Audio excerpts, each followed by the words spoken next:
మా ఊళ్ళో మా తాతలు 5 అన్నదమ్ములు. అందులో ఒక తాతగారి మనవడు నాకంటే ఒక 10 ఏళ్ళు చిన్నవాడు. వాడికి ఒక 10 ఎకరాలు వ్యవసాయం ఉన్నది వాటికి. ఒక 10 ఏళ్ల క్రితం 15 ఏళ్ల క్రితం హైదరాబాద్ వచ్చి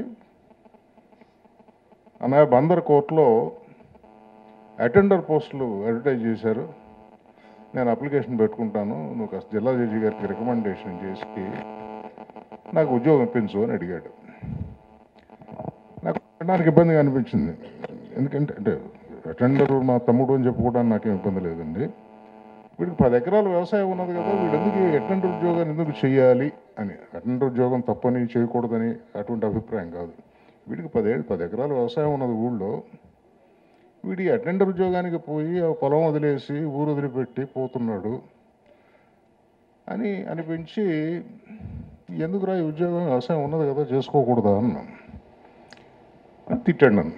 తిట్టడం అంటే మర్యాదగా కాదు, నీకేను అట్టాగే చెప్తావు, హైదరాబాద్లో ఉన్నావు, ఒక కారు ఉంది ఉండడానికి, నీకు పడుకోవడానికి ఒక ఎయిర్ కండిషన్ బెడ్రూమ్ ఉంది, నీకు హైకోర్టులో జడ్జి ఉద్యోగం ఉన్నది, నీ పిల్లలు మంచి మంచి స్కూల్కి వెళ్ళి చదువుకుంటున్నారు, నేను 10 ఎకరాల వ్యవసాయంలో నా పిల్లల్ని నేను సక్రమంగా చదివించగలను, వాళ్ళ భవిష్యత్తు ఏమిటి, నేను దీనికి ఇంకొంత 10 రూపాయలు ఏదో రకంగా నేను సంపాదించకపోతే నా పిల్లలు వచ్చే తరానికి, ఇంతకంటే నాకు 10 ఎకరాలు, నాకు 2 పిల్లలు, చెరొక 5 అయిపోతాయి, వాళ్ళ భవిష్యత్తు ఏమిటి.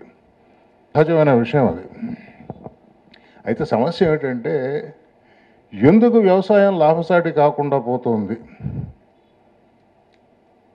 ఇక్కడ రైతులు ఉన్నారు, నేను ఊళ్ళో ఉండకపోయినప్పటికీ ఢిల్లీలో ఉన్నా మరొక చోట ఉన్నా ఎంతో కొంత ఏం జరుగుతుంది కనుక్కుంటూ ఉంటా వ్యవసాయానికి సంబంధించి.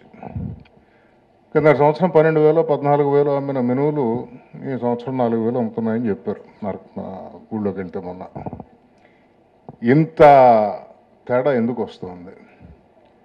దానికి రకరకాల కారణాలు ఉండొచ్చు.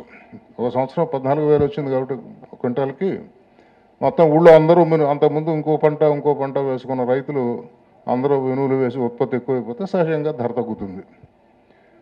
అయితే కొన్ని సందర్భాల్లో జరిగేది ఏంటంటే, ఈ మినువుల విషయం తీసుకోండి, మొన్న ఎవరో మిత్రుడు చెప్తూ ఉన్నారు,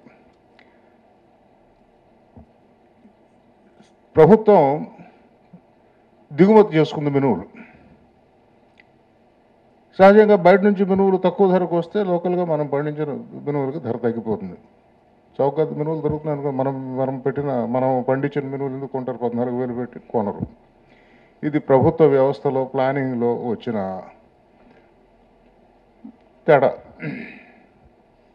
దీనికి ఒక కారణం ఏమిటంటే, ప్రజలకు ఆహార పదార్థాలు అందించవలసిందే. అయితే ఆహార పదార్థాలు నిరంతరం సప్లై చేసే రైతుని నాశనం చేయకుండా దాన్ని ఎట్లా చేయాలి అనేది కొంచెం ఆలోచించవలసిన విషయాలు ఉన్నాయి ప్రభుత్వానికి.